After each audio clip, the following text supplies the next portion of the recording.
되시기를 소망합니다. 아멘. 하나님 말씀 데살로니가전서 4장 1절로 8절 말씀, 신약성경 331면입니다. 데살로니가전서 4장 1절로 8절 말씀, 신약성경 331면, 이 말씀을 교독합니다.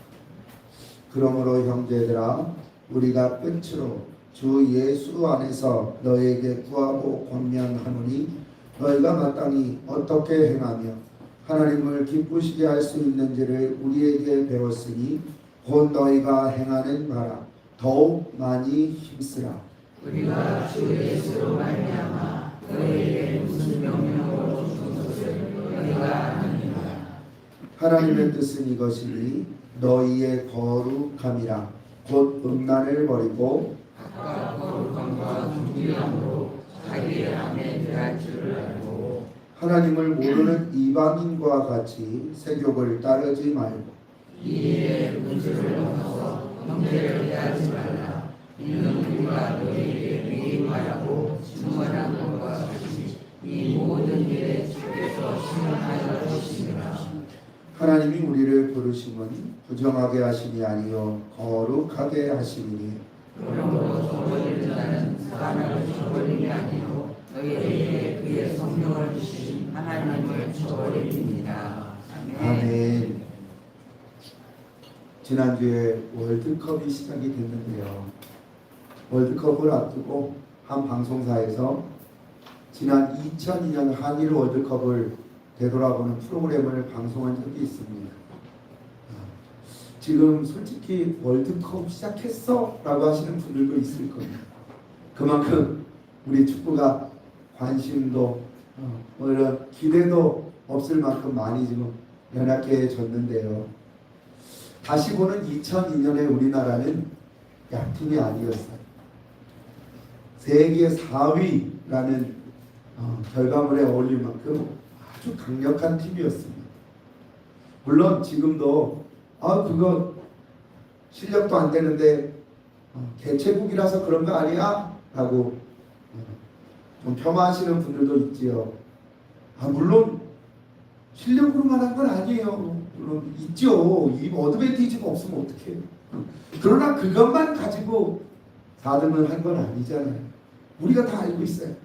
히딩크 감독이 와서 우리를 엄청 강하게 만들었는데, 당시 출전했던 선수들의 인터뷰 중에 상당히 좀 마음에 좀 들어오는 말이 있었습니다. 이천수인가? 그 선수가 그러더라고요. 그때 우리는 다 포기했었습니다. 포기했다고? 포기했는데 어떻게 이렇게 강한 팀이 됐지? 생각을 했는데요. 히딩크가 사실은 굴러온 돌이잖아요. 우리나라 축구계에 뭐 아는 사람이 있겠어요? 그냥 생뚱맞은 굴러온 돌이지. 근데 그 굴러온 돌이 선수들로 하여금 가지고 있었던 명예나 뭐 어떤 뭐 혈연이나 뭐 관계나 이런 것들 다 내려놓고 그냥 아예 출발점부터 그냥 원초적인 경쟁을 하도록 그렇게 유도한 거예요.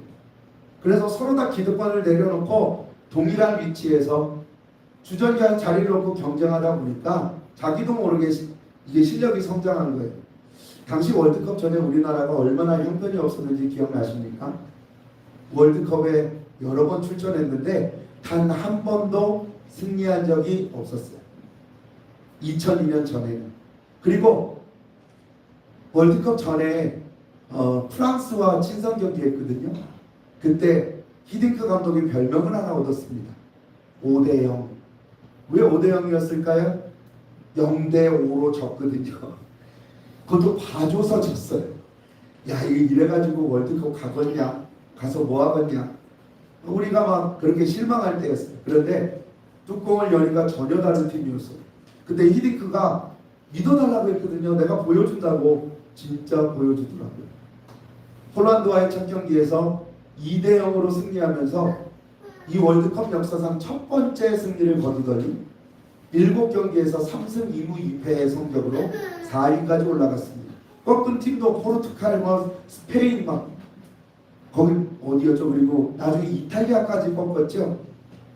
이거 말도 안 되는 승리를 거뒀는데 어드밴테이지도 있었지만 이길만 해서 이겼어요. 잘하더라고요.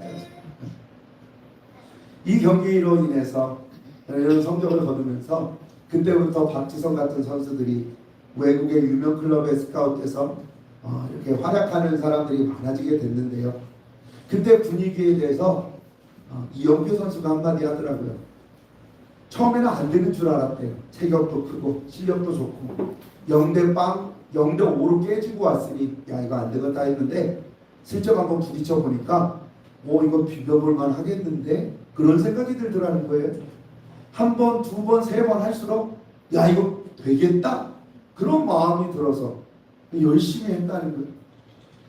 이런 좋은 성과를 거둘 수 있었던 요인이 여러 가지겠지만 가장 중요한 핵심은요, 아이러니하게도 집착이 아니라 포기였습니다. 유명한 선수들은 명예와 기득권을 과감하게 포기했습니다. 무명의 선수들도 포기한 게 있었어요. 포기하고 싶은 마음을 포기했고 절망하고 싶은 마음을 포기했어요. 한번 해보자. 어차피 나는 벤치만 지킬 거야가 아니라 유명한 선수도 원점부터 시작하니까 그래 한번 해보자. 실력으로 이겨보자. 그렇게 서로 막 경쟁하는 간 선의의 경쟁을 하다 보니까 선수들의 능력치가 막 극대화된 거예요. 그리고 우리나라의 가장 장점이 조직력이 아주 극대화돼가지고 그런 성과를 거뒀어요. 그때 우리는 희망을 가졌습니다. 이제 세계 무대에 나가도 우리나라 지지 않겠구나. 저도 쉽게 지지 않겠구나 라고 생각했는데 지금은요 엊그저께 2대1로 이겼는데 참 찝찝해요. 이겼어도 찝찝해. 좀 잘했으면 좋겠는데 월드컵이 시작했어? 할 정도로 무관심하게 된 실력이 떨어지게 된 주된 요인도 아이러니하게도 포기입니다. 강한 팀, 좋은 결과를 내기 위해서 좀 선한 포기를 해야 되는데 그 선한 포기를 포기하고 그러면서 이제는 전처럼 또 기득권을 붙잡고 있는 거예요. 그런 안타깝고 어리석은 모습을 보면서 우리의 믿음과 신앙의 삶을 다시 한번 돌아보게 됩니다. 혹시 지금 신앙과 삶에 만족하시나요? 이 정도면 됐다. 지금 내가 하나님 앞에 가도 나는 괜찮다. 혹시 하시는 분 계시나요? 그게 아니라면 조금 더 우리가 완숙한 그리스도인 그리고 좀 더 만족스러운 삶을 건강한 삶을 살려면 반드시 포기해야 됩니다. 포기하지 않으면 새로운 것을 거둘 수가 없어요. 만약에 하준이가 2개의 과자를 잔뜩 들고 있는데 과자를 또 주면 어떡할까요? 입을 내밀면 안 되는 거예요. 2개 중에 하나를 버리든가 2개 다 내려놓든가 해야 새로운 걸 받아먹을 수 있는 거예요. 우리가 지금 누리고 있는 게 아주 귀하고 내놓기 싫다 할지라도 그거를 포기해야 우리에게 새롭게 하시는 은혜를 입어서 더 성장하고 더 온전해지는 복을 누릴 수 있게 되는 거예요. 그런 의미에서 오늘 함께 예배드리는 우리 모두는 하나님이 기뻐하시는 건강한 포기를 하시기 바랍니다. 그냥 다 포기하라는 게 아니에요. 이것저것 다 포기하고 무기력하게 살라는 게 아니에요. 조금 더 힘있고 조금 더 건강한 신앙생활 그런 삶을 위해서 포기해야 될 것을 포기하는 것 그것도 과감하게 포기하는 그런 건강한 포기를 하시기 바랍니다. 그럼 우리의 삶도 우리의 믿음도 하나님의 은혜 안에서 더 건강하고 온전해질 줄로 믿습니다. 그런 소망으로 오늘 말씀을 나누면서 오늘 본문에 보면 그리스도인이 포기해야 되는 이유에 대해서 하나님이 기뻐하시기 때문이라고 이야기하고 있어요. 즉 그리스도인의 포기는 선택의 문제가 아니라 반드시 해야 되는 일이라는 필수적인 일이라는 뜻이에요. 그런데 그리스도인의 포기에는 2가지의 중요한 전제가 있습니다. 하나는 주 예수 안에서라는 전제가 있습니다. 그럼 주님이 어떤 분이시길래 그 주님 안에서 우리가 포기해야 할까요? 무엇을 포기해야 될까요? 우리 빌립보서 2장 6절로 7절 말씀 한번 읽어볼까요? 읽어주세요. 자, 우리 함께 읽겠습니다. 시작. 그는 근본 하나님의 본체시나 하나님과 동등됨을 취할 것으로 여기지 아니하시고 오히려 자기를 비워 종의 형체를 가지사 사람들과 같이 계셨고. 아멘. 우리 예수님은요 원래 창조주이시고 삼위일체 하나님이시고 주권자세요. 그런데 아버지 하나님의 선한 뜻에 순종하셔서 자기의 모든 권세와 영광을 다 포기하셨어요. 그리고 친히 지으신 이 피조물의 세계로 들어오셨어요. 그런 예수. 두 번째 로마서 5장 8절 말씀 함께 있습니다. 시작. 우리가 아직 죄인 되었을 때에 그리스도께서 우리를 위하여 죽으심으로 하나님께서 우리에 대한 자기의 사랑을 확증하셨느니라. 아멘. 이처럼 예수님은 이 땅에 그냥 피조물의 세상에 오신 것뿐만이 아니라 십자가에서 자기 생명을 포기하셨어요. 그 생명 포기하심으로 인해서 우리의 영원하고 완전하고 유일한 구세주 대속제물이 되어주신 줄로 믿습니다.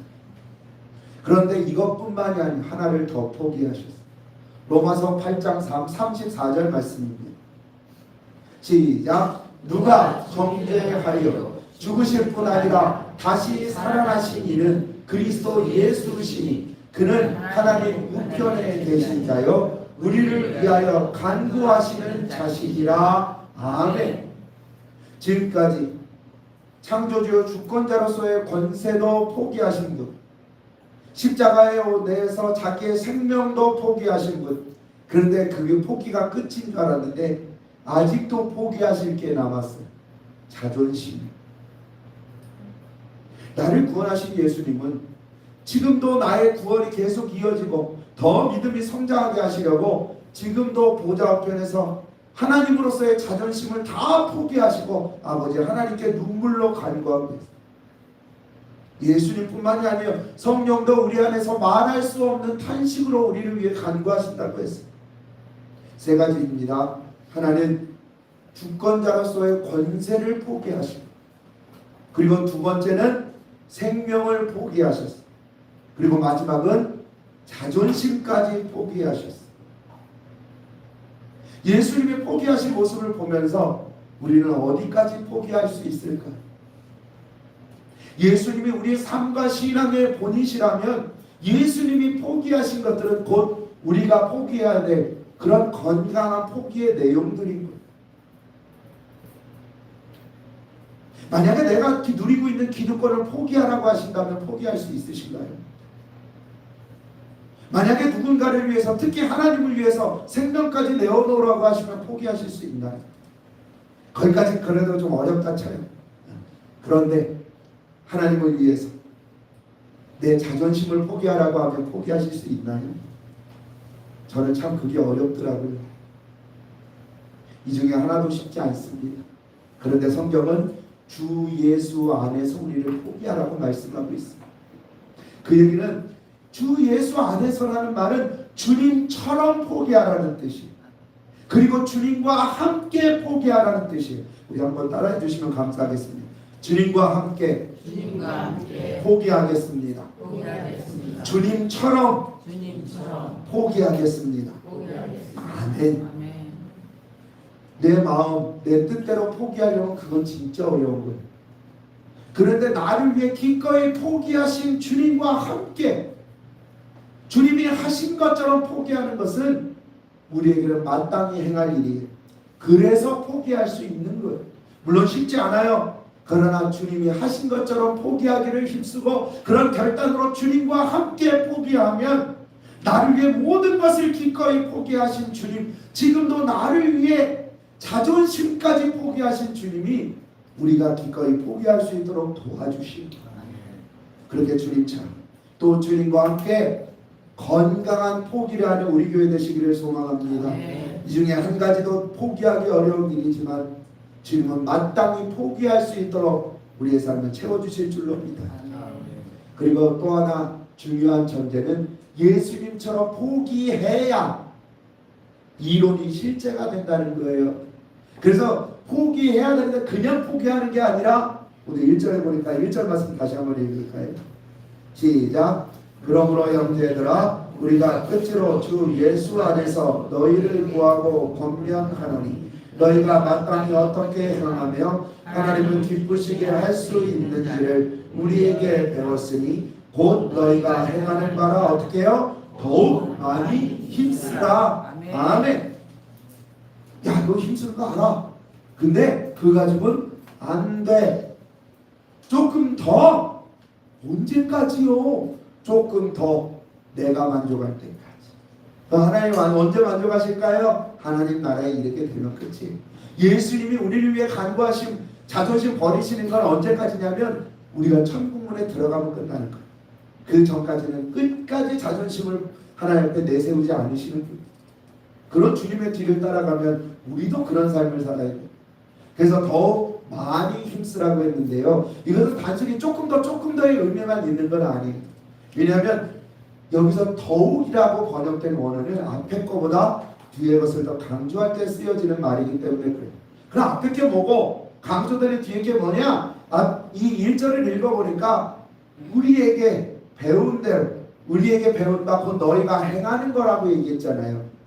그러니까 첫 번째 거 앞에 것은 배운 것 이론의 문제예요. 그럼 뒤에 것은요 행하는 것 실천의 문제예요. 똑같이 저울 위에 아는 것과 행하는 것이 똑같이 놓여 있다면 우리는 어느 쪽으로 기울어지고 있나? 목사들은요 주로 아는 것에 기울어져요. 앞에서 해야 됩니다. 이렇게 살아야 됩니다. 해놓고 지는 그렇게 안 살아. 저도 그래요. 100% 그렇게 살면 말 한마디에 우리 성도님들이 은혜 받으시고 야, 저 말에서 나온 입에서 나오는 말은 진리니까 반드시 저렇게 살아야 돼. 입만 열어도 은혜를 받으실 거예요. 근데 목사들이 은혜를 끼치지 못하는 이유가 그거예요. 말한 대로 자기는 살지 않았어. 모르는 게 아니에요. 알아요. 아는데도 그런데도 불구하고 실천이 부족해. 그럼 우리는 어떨까요? 아, 목사만 저러네. 아니요, 우리도 마찬가지. 이 시대에 입만 무거운 우리 그리스도인들 얼마나 많아요. 물에 빠지면 우리 그리스도인들 다리가 뜬다면 왜요? 거꾸로 잠겨서 물고기하고 말해야 되니까. 아는 걸 얘기해야 되니까. 아는 거 말하는 거 실천이 아니에요. 입이 실천이 아니라 손과 발로 내려와야 실천이 되는 거예요. 다니엘에 우리 기록하고 있잖아요. 이 마지막 시대에 사람들이 진리를 간구한다고 했잖아요. 진리를 지혜를 알고 위해서 막 이기적으로 다닌다고 하는데요. 지금 그런 시대예요. 얼마나 많이 알고 싶어 하는데요. 근데 알면 뭐하게? 도대체 알면 뭐 할까요? 알고 싶으시면 신학대학 가시면 돼요. 거기 가면 많이 가르쳐줘요. 하나하나 장절까지 분리해서 가르쳐줘요. 그런데 우리가 그렇게 가지 않아도 되는 이유는 아는 것이 족하기 때문에 그런 거예요. 사람이 가르쳐주는 것보다 100마디 1000마디 여기서 막 3박 4일 사경에서 제가 가르쳐 드리는 것보다 한마디로 깨닫게 하시는 하나님의 은혜가 훨씬 더 크기 때문에 그런 거죠. 사람이 100마디 말하는 것보다 하나님은 그 한마디를 압축해서 우리에게 깨닫게 해주잖아요. 그렇게 알면 뭐하냐고요. 알면 행해야지. 오늘 본문에 더욱이라는 말은 암보다 행함에 더 기준이 있고 더 무게중심이 실려있는 말이에요. 그렇다고 뭐 아는 것을 게으르라는 뜻이 아니에요. 알아야 하잖아요. 아는 건 기준이니까. 근데 왜 기준만 세우고 있냐고요. 기준이 내 삶에 이루어져야 그 기준의 가치가 드러나게 되잖아요. 그걸 우리는 믿음이라고 해요. 이 마지막 시대에 우리는 믿음이 성숙하고 믿음이 완숙한 그리스도인이 되시기를 소망합니다. 그 완숙함은 아는 것이 아니라 행함으로부터 나오는 거예요. 아무리 말해도 사람들은 저 사람의 믿음이 어떤지 어떤 사람인지 몰라요. 그러나 백마디 말하는 것보다 한 번으로 행동하는 것을 보여주면 그런 사람이구나 알게 됩니다. 그리스도의 능력은 거기로부터 나오는 거예요. 아는 것을 포기하세요. 그런데 그렇다고 야 무조건 그건 아니에요. 아는 것을 포기하라는 뜻은 거기에만 매달리지 마시라는 뜻이에요. 열심을 가지고 주의 말씀을 진리를 사모하고 경외하고 하나님의 말씀 읽으셔야 돼요. 15분 그렇게 하시잖아요. 그러면 나머지는요 실천하는 삶이 돼요. 읽는 것이 15분이라면 기도하고 찬양하고 증언하는 건 45분의 삶이잖아요. 1호사의 운동에서 아는 것, 그것이 3분의 2, 15분이라면 나머지 행동은 거기에 3배를 이야기하고 있습니다. 그만큼 행동이 중요하다는 뜻입니다. 아는 것에 힘쓰시기 바랍니다. 근데 아는 것에 힘쓰는 것보다 더 열심을 가지고 행하는 것을 힘쓰셔야 돼요. 그래야 그리스도인이 되는 거예요. 아는 것이 있는 사람이 되는 거예요. 우리 그리스도인들은 입으로 말하는 사람이 아니라 삶으로 말하는 사람이 돼요. 왜냐하면 예수님이 그러셨잖아요. 내가 너희를 사랑한 것 같이, 그 사랑한 것 같이가 그 사랑이 뭔데요? 사랑한다, 안아주고 고쳐주고 먹여주고가 아니에요. 그 사랑의 실체는 죽음이에요. 포기예요. 자기의 모든 권세를 포기하고 생명도 포기하고 지금도 자존심을 포기하신, 그게 예수님의 사랑의 실체예요. 실제로 보여주시잖아요. 그리고 나를 이렇게 따라와요. 그런 의미에서 우리 포기할 준비가 되셨나요? 포기할 준비가 되셨나요? 아멘으로 하다가셨다면 우리는 진짜 그렇게 살도록 노력해. 더 많이 힘써. 대충 힘쓰는 게 더욱 많이 힘써라. 아는 것이 하나라면 실천하는 삶은 그 몇 배가 될 수 있도록 우리 한번 노력해 보자. 그럼 그게 결실이 돼. 우리를 자랑하게, 우리를 성장하게 하고 하나님의 영광을 드러내는 결과가 되는 것. 그런 의미에서 이 포기는 단순히 그냥 내려놓는 의미가 아니에요. 하나님, 나 여기 왔어요. 하나님, 내 모든 짐 맡아주세요. 입으로는 그렇게 해놓고 갈 때는 다시 지고 가죠. 이건 포기가 아니에요. 예수님이 보여주시는 포기는 절대로 미련 갖지 않는 것, 뒤를 돌아보지 않는 것, 결단이란 결단, 흔들리지 않는 결단, 정했으면 그대로 하는 게 예수님이 보여주시는 건강한 표기의 모습인 것. 이 포기를 하게 될 때 우리에게는 비로소 거룩함을 누리게 된대요. 이 거룩함은요, 거룩함으로 번역된 원어는 구별되었다는 뜻이고, 또 한편으로는 계속해서 주님을 닮아가는 모습, 이거를 성화라고 합니다. 거룩해지면져 가는 모습. 이 두 가지라는 뜻이 있어요. 즉 포기는요, 속상한 일이 아니에요. 만약에 포기하기 전 포기함을 통해서 전보다 결과가 나빠지면 그건 속상한 일이잖아요. 하지 말아야 되는 일이잖아요. 근데 포기했더니 하나님 세상으로부터 구별돼서 하나님께 가까이 나아가고, 뿐만이 아니라 내가 그리스도를 닮은 모습으로 점점 변화되어져 간대요. 그러니 포기, 우리가 얼마나 귀한 일이에요. 마땅히 포기하시기 바랍니다. 힘써서 많이 포기하셔야 돼요. 그래야 하나님이 허락하시는 은혜를 누릴 수 있어요. 그래서 오늘 어떻게 포기하느냐, 구체적으로 4절 6절에 3가지가 나옵니다. 하나는요, 음욕을 포기하고 거룩과 존귀로 배우자, 여기 아내들만 나왔어요. 근데 아내만을 얘기하는 게 배우자를 대하라. 음란을 버리고 거룩과 존귀로 배우자를 대해라. 첫 번째.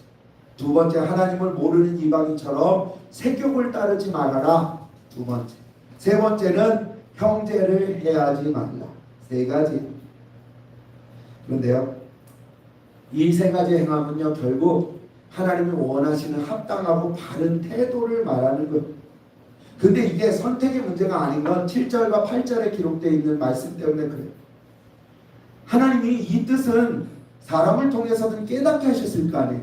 근데 이런 뜻을, 하나님의 뜻을 저버리는 자는 그냥 안 한 게 아니라 이 뜻을 주신 하나님을 저버리는 자라고 경고하고 있기 때문에, 여기서 저버린다고 번역된 원어는 고의성을 가지고 무효화시킨다는 뜻이에요. 알면서 그 하나님이 주신 뜻, 하나님이 원하시는다는 걸 알면서도 나 싫은데요, 나 그거 내 마음에 안 드는데요, 하나님의 뜻을 포기하고 내 뜻을 부여잡는 거예요. 우리나라 축구협회처럼 그러고 있는 거예요. 그럼 절대로 건강하게 성장할 수 없다니까요. 그런 의미에서 보면 이 저버린다는 말씀을 통해서 볼 때 포기는 결국, 이 포기의 본질은 주권과 연결이 되어져 있는 거예요. 만약에 세상에서 포기해라, 그럼 우리 쉽게 포기가 안 됩니다. 왜냐하면 세상에서 포기는요, 물론 예외도 있지만 대부분 굴욕과 패배를 인정하는 게 되는 거잖아요. 나 졌어, 나는 능력 없어, 이거는 내 이제 두 손 두 발 다 들고 나 이제 못해. 항복의 의미예요. 그런데 하나님 앞에서의 포기는 좀 개념이 달라요. 하나님이 이겼습니다. 그런 의미가 아니라 하나님의 주권을 인정하는 적극적인 행위입니다. 하나님의 자녀로서 하나님의 권세와 능력을 인정하는 아주 적극적인 행위예요. 하나님, 나는 아무것도 할 수 없습니다. 나는 하나님과 거리워서 이기고 뭐 실력이 부족하고 이 문제가 아니라 나는 하나님과 감히 비교할 수 없는 존재입니다. 하나님 완전하십니다. 내 아버지십니다. 그 주권을 인정하는 행위가 하나님 앞에서의 포기하는 행위입니다. 그 얘기는 내가 하나님의 이 뜻을 인정한다는 건 하나님의 뜻대로 되기를 원하나이다. 예수님의 말씀인 거예요. 나도 소망이 있어요. 나도 죽기 싫어요. 고난당하기 싫어요. 그런데 예수님은 그 고난을 말씀하시면서도 아버지의 원대로 되기를 원하나이다 말씀하시잖아요. 그게 예수님이 보여주시는 진정하고 건강한 포기의 모습인 거예요. 주권을 주님께 인정하는 태도. 그래서 세상에서의 포기는 절망으로 가는 지름길이에요. 그러나 하나님 앞에서의 포기는 형통의 길을 여는 열쇠가 되는 거예요. 하나도 손해보는 거 없습니다. 오히려 지금보다 더 나아집니다. 그럼 포기하실 만한 준비가 되셨나요? 당연히 그런 삶을 살아요. 그런 의미에서 세 가지를 보면 첫 번째, 음란을 버리라고 했습니다. 이 음란으로 번역된 원어는 몸을 판다, 매춘의 행위를 뜻합니다. 그런데 로마서 6장 13절을 얘기합니다. 너의 지체를 불의의 무기로 죄에게 내어주지 말고 다만 너희 자신을 죽은 자 가운데서 다시 사신 이처럼 하나님께 드리고 너의 지체를 의의 무기로 하나님께 드려라 말씀하고 있습니다. 여기서 말하는 음욕은 단순히 육신에 한정된 문제가 아니라, 물론 몸도 정결해야 되겠지만 무엇보다 하나님 앞에 내 영적인 순결을 지킬 수 있어야 된다는 뜻이에요. 하나님 앞에 내가 얼마나 순결하십니까? 근데 이 관계를 부부간의 관계로 말씀하고 있어요. 우리가 이제 결혼한 사람들, 결혼한 부부들, 내 배우자를 가장 존중하는 모습이 어떤 건가요? 가장 사랑하는 모습이 어떤 건가요? 맛있는 거 해주고, 돈 벌어다 좋은 옷 사주고, 대신 청소해주고, 어깨 주물러주고, 좋은 곳에 놀러가주고, 사랑하는 모습 맞죠? 아닌가요? 뭐가 더 필요한가요? 제가 모르는 뭐가 있으면 가르쳐 주셨으면 좋겠는데, 그런데요, 그 모든 행위의 핵심은 하나입니다. 그 모든 행위를 통해서 말하고 싶은 바는 하나예요. 나는 당신밖에 없어요. 나는 당신을 통해서 만족하고 당신만 있으면 됩니다. 그게 내 배우자를 존중하고 사랑하는 모습이에요. 적극적인 모습이에요. 그런데 거기에서 마음이 흩어지네요. 처음에 결혼했을 때는 내 아내밖에 몰랐는데, 내 남편밖에 몰랐는데, 아이가 딱 태어나니까 내 남편은 저기 가서 부적대기가 되고 이제 내 자식만 바라봐요. 제발 그러지 마세요. 자식도 귀하지만 자식보다 남편, 아내가 산 세월이 훨씬 더 많아요. 자식은 내게 뺏어가는 사람이지만 내 아내와 남편은 나를 풍요롭게 해주는 사람이잖아요. 그렇다고 자식을 무시하라는 뜻이 아니에요. 그러나 그 모든 부부로서의 사랑의 본질, 가정의 사랑의 본질은 내 배우자에 대한 존중으로부터 나오는 거예요. 우리 갑자기 뭐 부부 세미나가 된 것처럼 느껴집니다만, 가정을 건강하게 세우는 길은 내 배우자에 대한 존중이 있으면 돼요.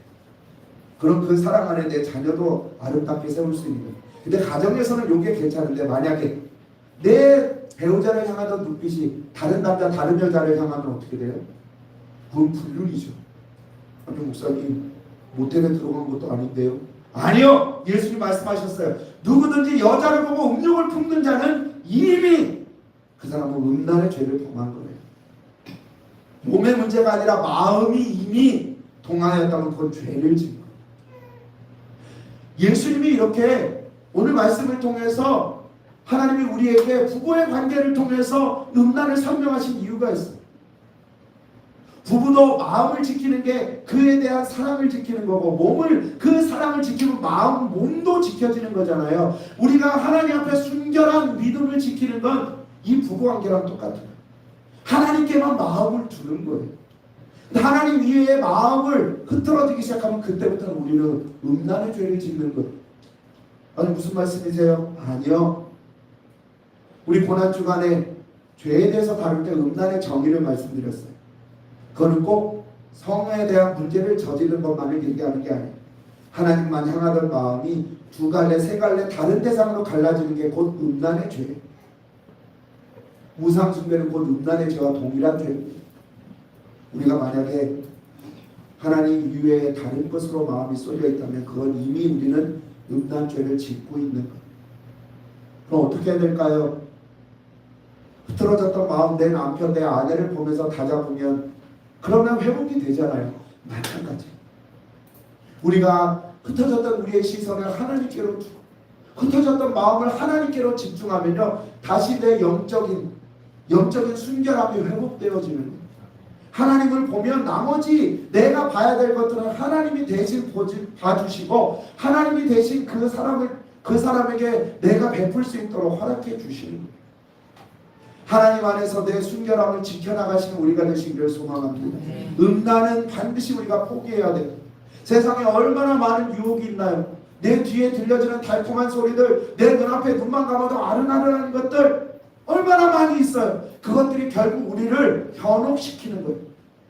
하나님으로부터 나에게 귀를 좀 돌려봐. 하나님으로부터 나를 좀 바라봐 줘.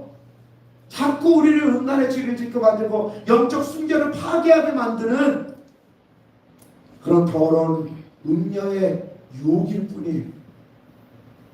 만약에 하나님보다 그들이 더 우리에게 기쁨을 줄 수 있다면 선택하셔도 돼요. 근데 하나님이 주시는 기쁨이 그것과 비교할 수 없이 크다면 굳이 우리가 거기 가서 그럴 필요 없잖아요. 우리 하나님께만 마음을 두시기 바랍니다. 음란의 죄를 포기하지 아니하면 우리는 순결해질 수 없어요. 반드시 하나님께만 우리의 마음을 두시기 바랍니다. 두 번째는요, 하나님을 모르는 이방인처럼 세욕을 따르지 말라고 했어요. 색욕, 그러니까 이것도 음란이 생각나잖아요. 근데 색욕이라고 번역이 됐는데 사실은 이 번역된 말이 아주 뜨거운 마음을 말해요. 꼭 이게 육신의 이것뿐만이 아니라 내 마음의 열정을 색욕이라고 표현하고 있어요. 근데 이 색욕이 정체가 뭐냐가 앞에 있는 말이에요. 하나님을 모르는. 그게 색욕의 정체. 하나님을 모른다는 게 뭘까요? 내 마음속의 열정이 다른 방향을 향하고 있다는 뜻이겠죠. 하나님을 향한 열정이면 그것은 하나님 환영하시는 게 돼요. 근데 하나님을 모른다는 얘기는 진짜 하나님에 대해서 무지할 수도 있어요. 그러나 알면서도 아까 말한 것처럼 고의로 저버리는 거예요. 알면서도 무시하고 무효화시켜버리는 거예요. 왜냐하면 내 마음이 더 중요하다고 생각하니까. 내 열정이 더 중요하다고 생각하니까. 그게 하나님을 모르는 사람의 모습. 하나님의 마음 무시하고 내 마음의 열정이 이끄는 대로 세상에서 그래서 우리가 세상의 말을 죽여야 돼요. 내 마음이 원하는 대로 좋은 말이에요. 근데 그 마음이 만약에 하나님 없이 다른 마음이라면 그거는 사망으로 가는 길입니다. 그러나 하나님을 향하는 마음이라면 그것만큼 좋은 마음이 없는 거예요. 내 마음을 따르되 그 마음이 하나님을 향하시기 바랍니다. 그래야 우리는 온전해지는 거예요. 여기서 하나님을 모르는 자는 이방인이라고 이야기하고 있어요. 여기서 말하는 이방인은 혈통으로 아브라함에게 속한 사람들만 얘기하는 게 아니에요. 이건 육신의 족보가 아니라 그리스도로부터 시작된 영적인 족보를 이야기하고 있는 거예요. 하나님을 모르는 자는 이방인, 하나님의 뜻을 무시하고 자기 열정대로 살아가는 인생은 결코 구원받을 수 없고 그 영혼은 생명책에 기록되지 못합니다. 그냥 이방인이. 그러나 연약한 가운데서도 내 열정이 하나님을 향하고 가르쳐 주시는 말씀에 순종하려고 노력하는 자는 하나님을 아는 자가 되고 그 영혼은 반드시 은혜로 구원받고 하나님의 생명책에 기록되어지는 줄로 믿습니다. 그러니 우리 색욕을 따르지 마세요. 내 마음속의 열정 버리라는 뜻이야. 그러나 그 뜨거움이 어디를 향하고 있는지를 알아요. 첫 번째 말씀과 이게 연결이 되는 거예요. 내 뜨거운 열정이, 내 뜨거운 마음이 오직 하나님만 향하면 되는 거예요. 그래야 우리는 하나님의 영적 계보에 속한 그리스도인이 됩니다. 그리고 마지막 세 번째가 형제를 하지 말라고 했는데요. 여기서 해야하다는 말은요, 속여서 고의로 빼앗는 걸 말해요. 도둑질하는 걸 뜻해요. 해를 아주 힘들게 만드는 거예요. 그런데 여기 전제가 형제잖아요. 이 형제는 누굴까요? 앞에 있는 말과 연결되는 거예요. 하나님을 모르는 이방인. 그 사람들과 반대되는 개념이 바로 형제. 그 얘기는 하나님의 뜻을 알고 내 모든 열정을 하나님께 쏟아붓는 사람이 바로 형제인데, 바르고 건강하게 살아가는 그리스도인인데, 그 그리스도인들을 해하는 사람들이 있다는, 유혹하고 넘어지게 만들고 한숨 짓게 만들고 불평하게 만들고 원망하게 하는 사람들. 근데 그게 아주 못된 짓이에요. 알면서도 고의로 그 사람의 것을 속여서 빼앗는 자. 절대 우리는 그렇게 되면 안 돼요. 전에도 말씀드린 적이 있지만 하나님 앞에 가장 큰 상이 뭘까 생각해 보면 영혼 구원하는 상이라고 생각해요. 그래서 한 명이라도 구원하면 하나님 그 영혼을 귀하다 우리를 칭찬해 주실 줄로 믿는데요. 그래서 1000명, 10,000명 전도한 사람이 있었어요. 근데 그 사람이 하나님께 저는 징계받을 수도 있다고 생각해요. 왜냐하면 1000명, 10,000명 전도한 일은 잘한 일인데 만약에 한 명을 그 사람이 시험 들게 만들어서 이렇게 해야 하였다면, 형제를 해야 하였다면 차라리 연자벽돌이 목에 매어 바다에 빠지는 게 낫다고 예수님 말씀하셨어요. 실족하게 하는 자에 대한 경고예요. 물론 성경에 나와 있지는 않아요. 그러나 제가 지금까지 신앙생활을 보면서 이게 얼마나 두려운 일인지를 깨닫게. 하나님 앞에서 숫자가 중요한 게 아니에요. 물론 하나님의 뜻대로 구원하는 일은 칭찬받아 마땅한 일입니다. 그러나 아무리 많은 영혼을 구원해 하나님의 자녀 한 사람을 실족하게 하면 차라리 죽는 게 낫다. 우리 그런 죄를 저지르지 맙시다. 절대로 내 형제를 해야 하는 일을 해서는 안 됩니다. 말 한마디 행동 하나 우리 주의를 기울여요. 그냥 머리를 거치는 거, 그냥 머리를 거치는 거, 나오는 대로 말하고 하고 싶은 대로 하면요, 그 열정이 상대방을 아프게 하고 실족하게 만들 수도 있어요. 우리 그렇게 되지 말고 한 번 더 기도합시다. 그런 열정이 하나님께로 향할 때 그 열정을 통해서 다른 실족하고 힘들고 주저앉은 영혼을 일으켜 세워줄 수 있게 하는, 그 형제가 될 수 있도록, 그것도 약한 형제가 아니라 강하고 담대하고 힘있는 형제가 될 수 있도록, 그런 자매가 될 수 있도록 우리는 해를 주는 자가 아니라 돕는 손길이 되는 거예요. 그리고 그런 내 지체들에 대한 나쁜 마음 자체를 포기하시고, 네가 나보다 낫다? 이런 마음보다는 너도 살고 나도 살자. 나도 너를 보면서 더 견고한 믿음을 가질 거예요. 아까 그 선수들이 막 서로 막 그냥 주전자리 차지하려고 막 선한 경쟁을 하고 거기서 막 나쁜 짓 했겠습니까? 막 설사약 집어넣겠습니까? 아니요, 내가 너보다 한 발 더 뛸 거야. 박지성이 그러더라고요. 맨날 한 150m인가 이렇게 왔다 갔다 하는 그 체력 훈련을 했대요. 정말 죽음의 삑삑이라고 불렀대요. 삑하면 돌고 삑하면 돌고. 맨날 이천수가 1등 했대요. 그래서 이천수가 내가 체력이 좋다고 그랬대요. 근데 박지성이 그랬대요. 내가 봐준 거예요, 사실은. 내가 만약에 끝까지 내 힘을 발휘하면 쟤는 아마 뛰다가 죽을 거예요. 그래서 차라리 그냥 네가 웃어라. 그리고 뒤에서 봐줬다는 거예요. 이게 형제의 모습이에요. 자매의 모습. 나보다 나은 어때요? 하나님 우리 비교 안 하시잖아요. 내 모습 그대로 인정하고 내 모습 그대로 받아주시잖아요. 그러니까 시기하는 마음을 갖지 마시고, 내가 너 더 잘되게 해줄게, 그걸로 인해 내가 더 칭찬받을 거야, 나는. 우리 그런 마음을 가져야 돼요. 해하는 마음이 아니라 서로 잘되게 하는 마음, 돕는 손길이 될 수 있도록 우리 기쁘게 우리의 잘못된 열정을 포기할 수 있게 되기를 소망합니다. 이 세 가지는 결국 같은 거예요. 우리의 마음을 정해, 마음이 바로 세워지면 삶이 달라지잖아요. 삶이 달라지면 다시 마음이 온전해지고, 그렇게 온전해지는 마음일수록 더 삶도 뜨거워지고 더 온전해지는 거예요. 이 세 가지는 결국 하나입니다. 하나님께 마음을 두는 것, 다른 것으로 분산시키지 않는 것. 하나님께 마음을 두고 하나님을 바라보면 나머지는 하나님이 온전하게 해주십니다. 그렇게 우리 하나님 앞에 마음을 두고 하나님을 따라가고 하나님과 함께 포기하는 그런 온전한 그리스도인 되시기를 소망합니다. 잠언 4장 23절에 얘기하잖아요. 모든 지킬 만한 것 중에 내 마음을 지켜 생명이 이에서 나니라. 마음만 바로잡으면 행실이 달라집니다. 행실이 달라지면 마음의 변하는 속도, 마음이 견고해지는 속도가 달라져요. 속도가 달라지면 행동도 더 크게 변하게 됩니다. 처음이 어려워요. 그러나 내 마음을 하나님께로 지키며 그러면 우리는 반드시 예수님이라는 그리스도인이라는 그 이름에 부끄럽지 않은 모습으로 세워지게 될 줄로 믿습니다. 그러기 위해서 반드시 건강한 포기를 하시기 바랍니다. 다이어트 한다고 아무거나 포기하면 오히려 건강 망치고 운동하면서 건강하게 다이어트 해야 그래야 건강한 몸으로 회복되는 거죠. 신앙도 마찬가지. 그 건강한 포기가 무엇인지 예수님이 보여주셨잖아요. 첫 번째 뭘 포기하셨다고요? 자기의 영광과 권리를 포기하셨어요. 두 번째는 십자가에서 생명을 포기하셨어요. 그리고 마지막은 지금도 자존심까지 포기하고 있다. 그게 예수님이 보여주신 건강한 포기의 모습. 그런 예수님과 함께 그리고 그런 예수님을 닮아서 그렇게 우리 포기의 삶을 살아가면 포기한 만큼 하나님이 채워주실 것. 그래서 우리가 2002년도에 우리나라의 그런 강한 축구팀처럼 우리도 하는 주님 오시는 날까지 누구보다 담대한 믿음, 누구보다 견고한 믿음을 가진 하나님의 자녀, 믿음의 공동체로 아름답게 성장해 나가게 되시기를 소망합니다. 기도하겠습니다. 살아계신 아버지 하나님,